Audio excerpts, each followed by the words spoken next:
And we're back to kickstart the last lap of this particular flight before we touch down at exactly 10 o'clock. And it's going to be the big talk for this morning. And our focus is strictly on Akwa Ibom. We ran a series for a very long time. I think it was in the thick of this hashtag End Bad Governance protest. That series was State of the Nation. I'm not saying we're commencing another series, but of course, today it's going to be State of the State. There are a couple of things that we need to look at in the state, a couple of issues here and there. And so it's going to be predominantly about a Akwa Ibom conversation for today. And perhaps a splash of what's going on with the NLC, because my guest is also a member of the civil society. You'll probably get his response about the civil society, because I'm seeing that some civil society organizations are already aligning with Labour with the recent happening with the invitation of Giorgero by the police to come and give explanations some of the allegations leveled against them. So join me without delay as I welcome to the mic on board the flight, the cockpit here, for us to kickstart the conversation, the State Director, Center for Human Rights and Accountability Network, or TWICONG, Franklin E. Song. Good morning to you, sir. Great to have you on board the flight. Good morning, Group Captain of the flight. Good morning, listeners. Good to be with you once again. Well, TWICONG, without delay, let's look at the state of the state. Where do we start from? Do we start from some of the things you've seen, some of the actions being taken? By the way, you owe us an update because the last time you were here, you gave us the last update about the federal government rights and the state rights and whatnot. How far with that rights? Let's begin from there. Well, I have always, maintained that I am not a fan of palliative. It's good to restate these positions for the sake of records. That I don't believe in palliative. I believe in that popular saying that give us the tools and we'll farm. Give tools for fish and we can fish very well. We can farm. Create the enabling environment. Give us the necessary environment that will aid us to carry out our activities. That's what we need. That is why lately I think Chief Afe Valola has also come out to posit that it is not better to run a palliative system of government, which is what the government of President Bola Ahmed Tinubu seemed to be running. Ever since coming on board, it has been one palliative after the other. It has not been able to give us the enable environment for us to be able to do businesses and make gains, for us to be able to work without being molested or harassed by men of underworld. And let me also pause here to also add my voice again to condemn the abduction of over 20 medical students. I think in Benue State, this is sad. We are looking for doctors to come out and man our hospitals, and man our clinics, and man our specialist hospitals. And here are the would-be doctors who were on their way for a conference being abducted. And this also takes us to the I think Mr. Johnson that is still remaining in the camp of the Solomon that is still remaining in the camp of the abductors. I think somewhere in Kogi. Well over a year. Is it in Kogi or Benue now? Or Zamfara? No, Zamfara. He's the only one. The only one remaining out of the 8. I'm also adding my voice again to call for his release and ask that the state government, should double up and work towards his release. Now, having said this, I do not believe that a government should be sleeping or should be allowing this to happen to its citizens. Solomon is supposed to be a core member serving his fatherland. The 20 doctors, were just about rounding up to become to do their housemanship and then come out and become doctors to also serve us in our hospitals. So many things are happening. Today you have people being abducted in hostels. It happened in Calabar, I think University of Calabar. That's happening in so many schools, even secondary schools in the north. You will hear it, and up till today, nothing has actually been said. So part of why we are where we are today is because of the government failing to activate Section 14 of our Constitution that says that the primary function of a government is to ensure welfare and security of its citizens. This has put fears in the minds of farmers, has put fears in the minds of traders, has put fears in the minds of transporters, has put fears in virtually every sector of the economy. And so the economy is like being grounded. And the only thing functioning today is the presidency and state government. That is the only industry that is working in Nigeria today. The local government system, president is trying to bring it up. I'm happy this morning I just saw a 10-man committee set up to be chaired by the SGF. Implement the Supreme Court judgment to the letter. I'm so happy about that. Apart from that, so invariably, if the local government system is now being activated and become effective, so we have only 3 industries working in Nigeria, and that is the first industry is the federal government, second one is the state government, and the third one will now become the local government. So we have 3 industries. What happened to the entire country? What happened to the other industries? What happened to the private sector economy? Where are we going? So you now have to have where the president will be the one giving us palliative. After president, we now look up to the state government to give us palliative. After that, we now go to local government to give us palliative. So I'm not a fan of palliative system of government. I'm trying to lay this for you to understand. Now, having said this, back to your questions. Yes, 20 trucks of rice was given to the state, and the state government augmented it, and this was distributed. Crown, by God's special grace, monitored the exercise, and it was eat free. And we wait to hear any complaint. I think each village got their share. We followed through the distribution. It wasn't that we were in the committee. No, we weren't in the committee. But as a civil society organization, our duty is to hold government accountable. Our duty is to ensure that government policies are implemented, like we are shouting on the issue of this other sector. So we had to, upon the news that the federal government has released this palliative to the state, our duty is to follow through so that it will not be politicized or hijacked by any politician. And so through the Ministry of Agriculture, under the Commissioner of, UFO, we were able to monitor the distribution, local government per local government, village per village, and then it was a eat-free exercise. That I think the government also augmented the palliative with another 20 trucks to make it 40, and so that was what went to. I think that is so far what I can say about the issue of the palliative. But how be it, the government should move and depart from palliative system of government and begin to create environment for the citizens to do businesses and succeed. Let us begin to have our roads being fixed. Now, on the issue of road, you also mentioned state of the state. In Akwa Ibom State, we are now having potholes all over the state. I had to interface. When you say all over, you'll have to tell me the exactly. places. I have to interface. I think I came here 3 weeks ago to tell you that I had to interface with the acting chairman of Akwa Ibom, Sylvester Udo. And I because why? I was driving along the Goodluck Jonathan Boulevard, somewhere after your sister station, somewhere there, and there's a small pothole. I call it small, but very deep in the middle of the highway. I couldn't notice it. It was around 7 p.m. and I drove into it. My tire got busted, and I had to buy a new tire of 70,000 naira. So out of the frustration, I had to now move to the Akwa Ibom and met with the acting chairman. And I said, what is the problem? What is wrong? Why is Akwa Ibom not working? The gentleman took me to their plant yard along the airport road and showed me that the commission or the agency had been able to fix the machines that were written off and put up for sales.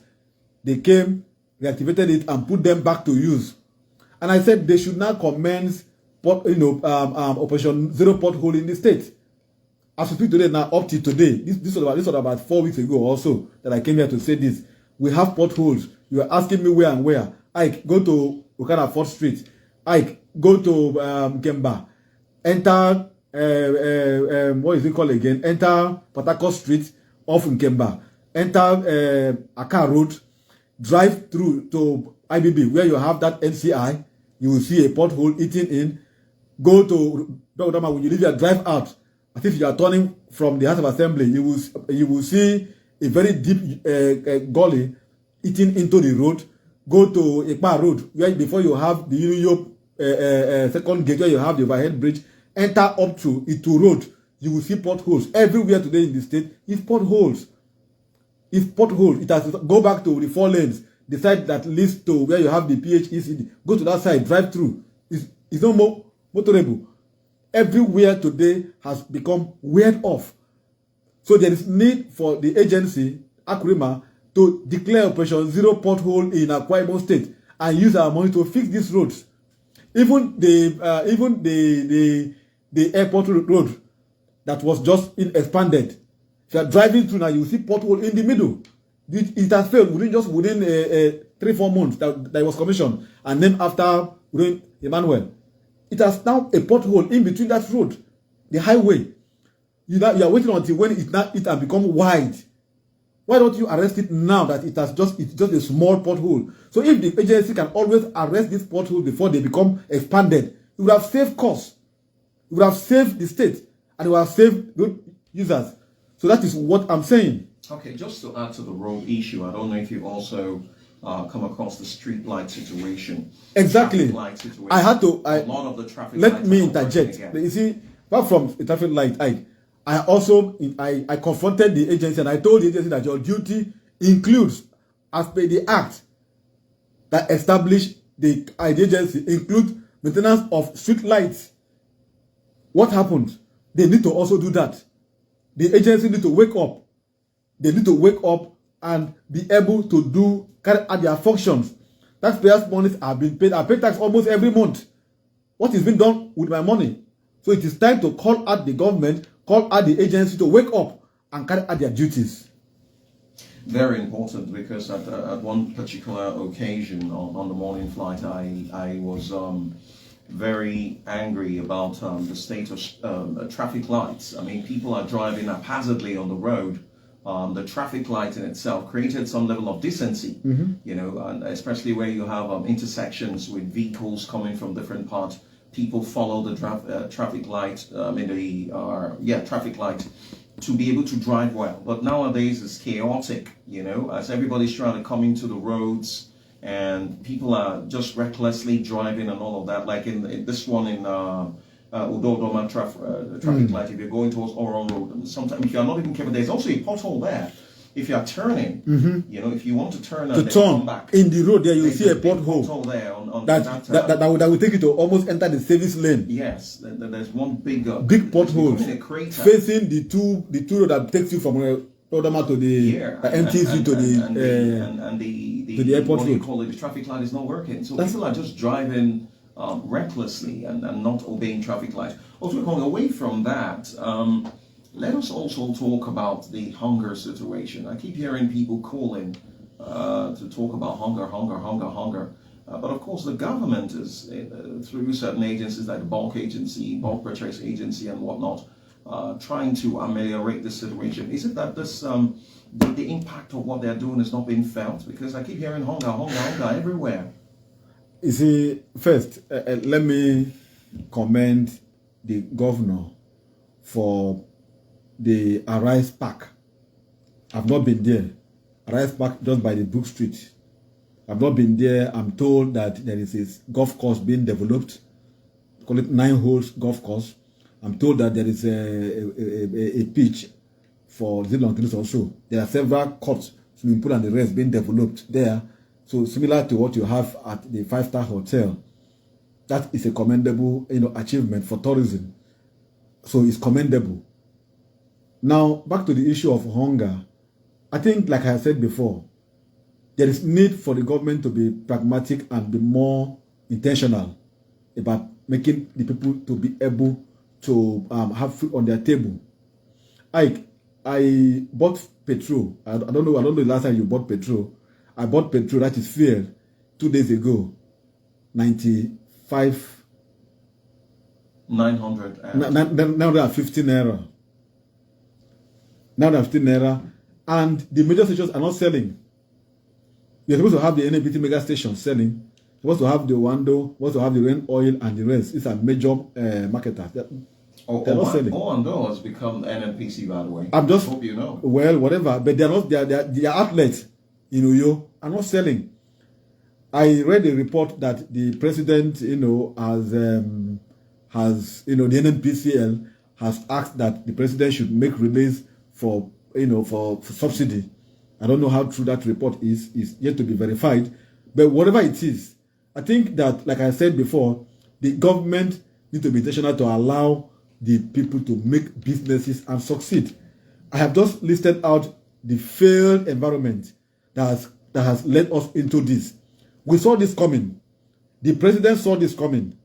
He knew about this, that it was going to be this. But what were the actions taken before today? Question is what I'm still asking. What were the actions taken? Now you have removed subsidy.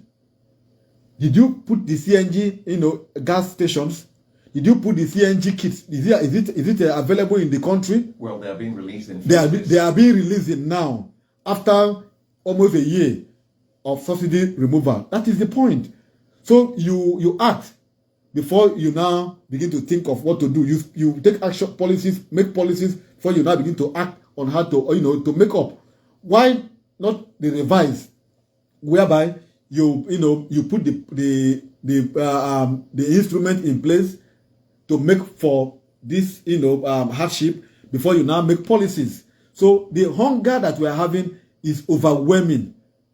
Farmers are no more going to farm.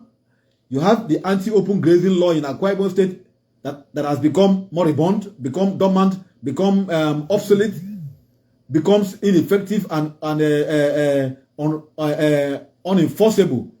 I would have thought that by now the state government could have, under the Ministry of Agric, begin to build ranches, and then let all those who have cattle and other animals put those cattle and animals in the ranches, and then pay token to develop those ranches, and then farmers will now have opportunity to farm, go to bed, and wake up. I am a farmer. It pains me today that when I plant my crops and go to bed, in the morning, the crops are eaten up by animals, by cattle. And these cattle are seen, and I'm helpless. Because I will resort to self-help by going to arrest the owner or even destroy the cattle. I won't do it. Because I have conscience. That is somebody's business. But then, can they also do their business without allowing their business to interface or to destroy other people's businesses? That is where we are today. We have the anti-open grazing law in Akwa Ibom State today. Go around all the states. Go down all the LGAs. Last time we went to Okanafon, we saw cattle everywhere. Where are they from? Who are the owners? That is the point. Even where you wouldn't even imagine that you will see cattle. Go there, you will see cattle. The question is, where are they from? Who are these owners? Who are these people going around at night when others are on the bed sleeping? They are doing their own job at night, going around destroying people's crops with their cattle. And then when people wake up in the morning, they are helpless. And then when you speak, they come after you. So why can't the government begin to take steps to implement the anti-open grazing law? That's why I said the government must be intentional and know that it must be willing to create the environment. Part of it in the anti-open grazing law, which I'm privileged to have a copy of it, says that the state government must build ranches in the 31 local government areas, and there must be a state committee to implement the enforcement of anti-open grazing. So any cattle being seen around the street roaming is arrested and impounded. The owners are meant to pay fine. The fine is spelled out in the law. The cattle must be built in conjunction with the local government council, the Ministry of Land, Ministry of Agric. These are the people who will be the ones to manage the cattle. They manage the grazing, the ranch, and then anyone that brings a cattle will pay a token and is given a stand and is given opportunity to graze there. And the government will now be able to buy, all kinds of grasses and plant them in the ranches for these cattle to eat and feed fat. But the cattle you see today, they are thin because they are going about stressing themselves, eating people's crops. But when they are kept in one place and fed with special kind of grasses, they will feed fat and the prices will even appreciate. That is what the law says, that a cattle must be kept in a place, fed, by the owners, and then they are being made to pay token. And in the ranch, you will have an abattoir. In the ranch, you will have hospital will be there, like a clinic. In the ranch, you will have a security. It will be fenced, so nobody will go in and go out without a ticket. It's like the design park system where you have a tally. As you go, you are given a tally. You come in with 20 cattle, they number it and give you your own, tally. You go in, as you are removing anyone, you are given a tally. That one is removed. So it becomes so police that everybody business is done within that ranches. And then those who are farmers can now farm. You don't expect my aged mom in the village to be fighting with a cattle owner in my community. And these cattle owners some of them are even from here. So what are we saying? That is the beginning of us having food scarcity in this state, because the cattle are going about feeding on people's crops, and people's farmers are scared to carry out their activities. So the government must be willing to tackle food, insufficiency by creating ranches and enabling and ensuring that the cattle are kept in where they ought to be kept. That is the first step to be taken. Second step to be taken, that the government must do roads to farmlands. Part of the position we gave to the government during the State Palliative Committee is that you will be able to do roads to farmlands, so that the crops that are coming out from there can be accessible in the market. I just mentioned potholes. Even in the urban, you don't have good road network. Talk less of go to the farmland. So here we are. The day you must be able to give farm implement, give out grant and loans. The government at the center is giving out loan to the state. What is it being used for? So the farmers are not being given the enabling environment to farm by being given grants, being given loan, and followed up. Those you are given, those the government have profiled and tagged as farmers. Are they actually farming with the money given to them? Is there a way to have a feedback from these people that they're actually farming? Do you have a way to check if the money you give to them to go and farm are being used for farming, or they are seeing it as a way to make up for their own political compensation? That is the point. So the government needs to be more, determined to ensure that government policies will promote and support food sufficiency in the state.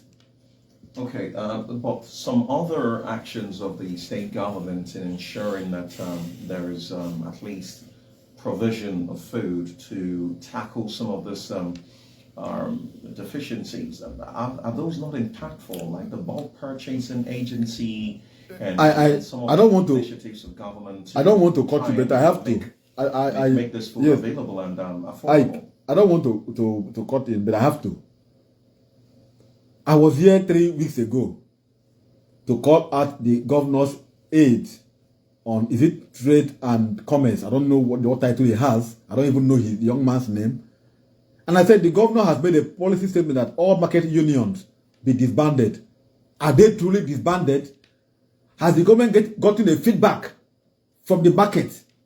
I went to the market with my team to cross-check it at market, Akwa Ibom market. The unions are still operational. The union for crayfish, the union for pepper, the union for rice, the union for garlic, they are still there, completely in full force. As you are bringing in your gari from Ogoja, as you enter Akwa Ibom, they tell you how much you are selling a cup. That is still there. Are we saying that the answer to the governor, whatever he is, that ought to help the governor, is not aware of this business? He's aware, but he is also a businessman. I said here that the governor should not appoint people who have interest in a particular sector to be the one to oversee it. I came here and I mentioned the issue of petroleum industry, and I said the government should put up monitoring team, which he has done. Yeah, I interviewed Ethiopia himself. I heard your interview. I heard your interviews. I don't expect him to say anything less than what he was saying. Ike, that's the truth about it. I don't expect him to say anything less than what he was saying. I listened to the interview. He's my friend and brother. I know him very well. perhaps he may not even know me. But I know him by virtue of his position. Because the office is man, affect me. So, but he owns a station. He does a business. Now, I told you I bought a petrol 950. Is he not aware of it? Can he tell us the reason of it? For time. He had asked for at least 1 month to get this matter sorted out. Ike, this issue of asking for time is why we are where we are today. Ask for time, people are dying. Ask for time, criminals are entering people's homes. Ask for time, kidnappers are kidnapping students. Ask for time, doctors are almost safe to operate in the hospitals. Ask for time, the road to Port Harcourt is becoming, a criminal hideout. Ask for time, people are not even safe. You're asking for time. How many more time do you need? The truth is that you don't need to appoint someone who is interested person in the business. But these issues are not quick fix issues. Of course, they've been there before now. So it will require time to actually fix them. Ike, I don't know whether you understand the BBO, but let me just speak it in English. A tree that its fruit will be good will be determined from the root. So say that. Forget about the a tree that the root, that the fruit will be sweet, will be noticed from the root.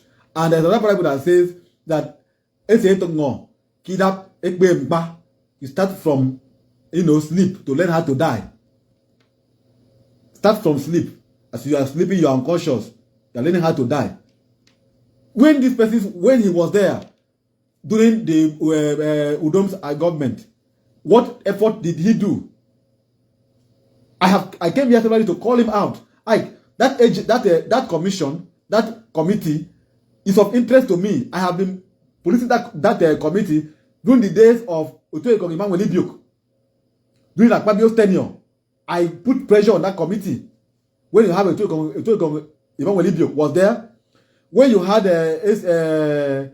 Sema, Chief later Sema was there.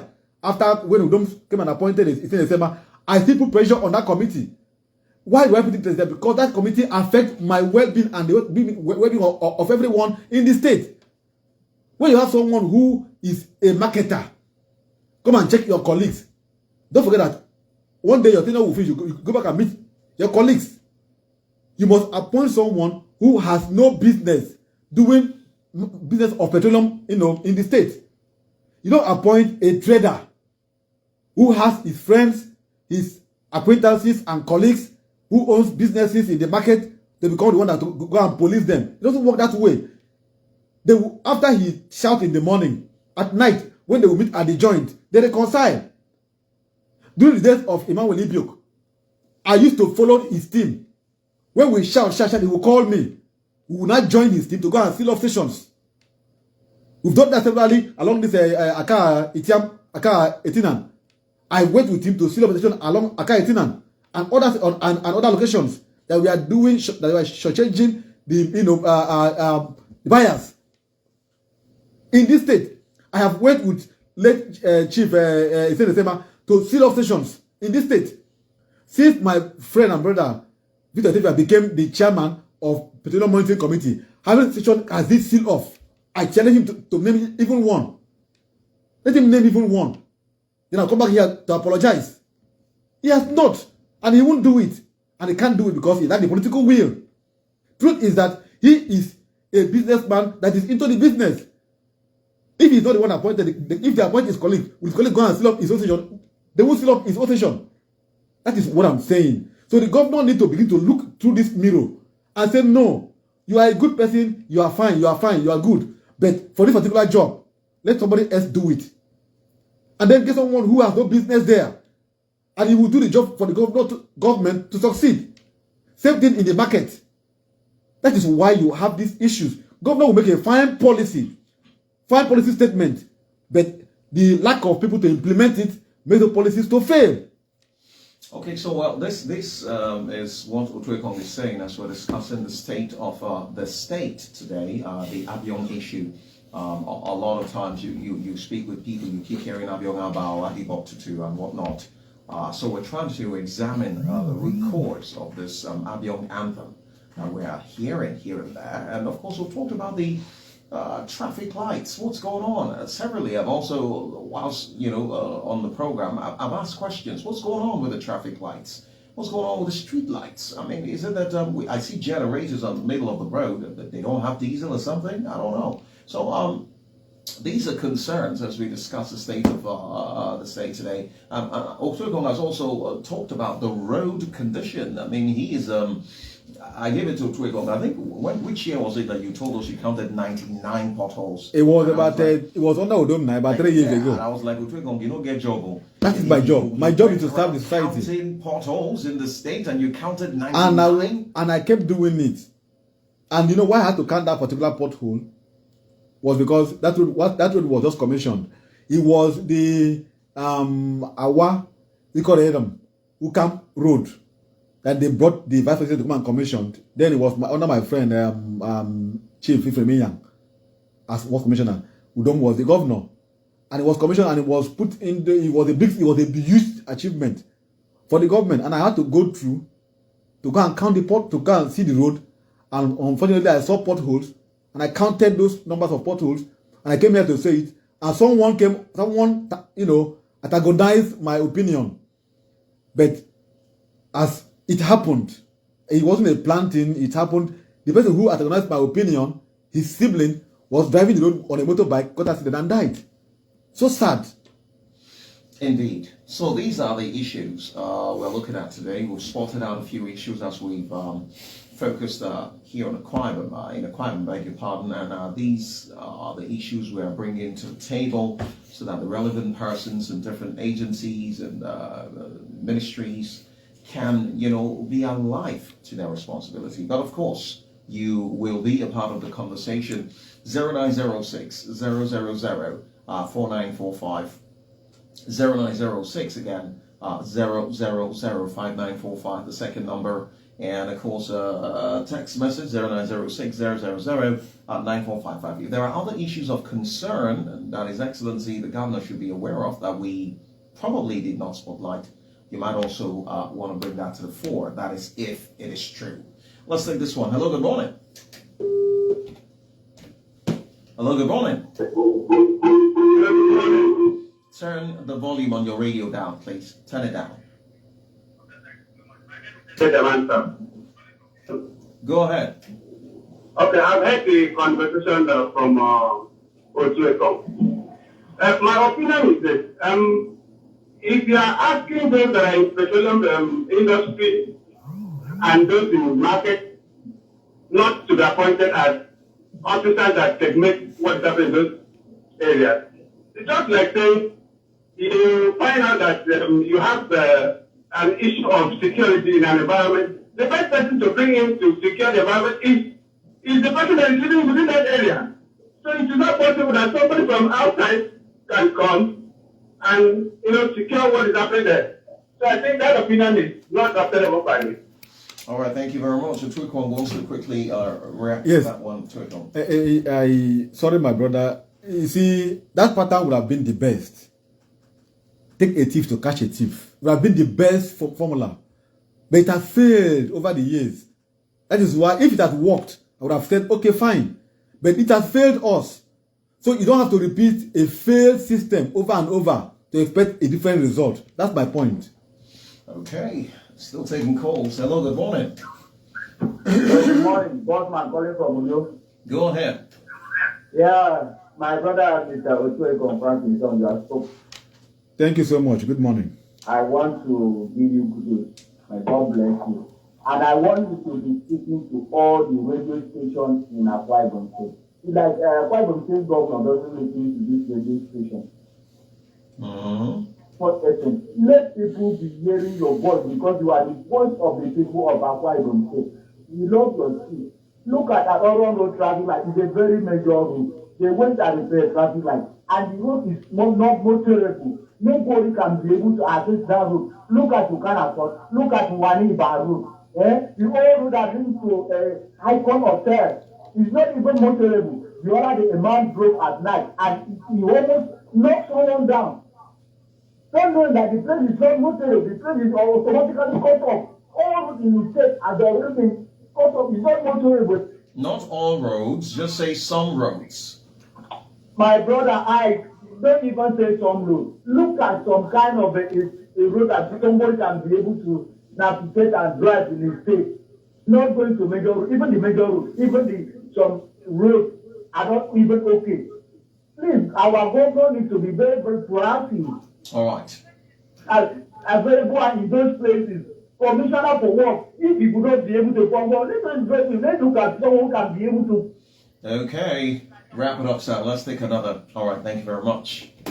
Hello, good morning. Did I hear you well? Obviously, you don't know where you called. Hello, good morning. Good morning, Mika. Yes, your name and where you're calling from. Thank you. Good morning, Mr. Company. Good morning, sir.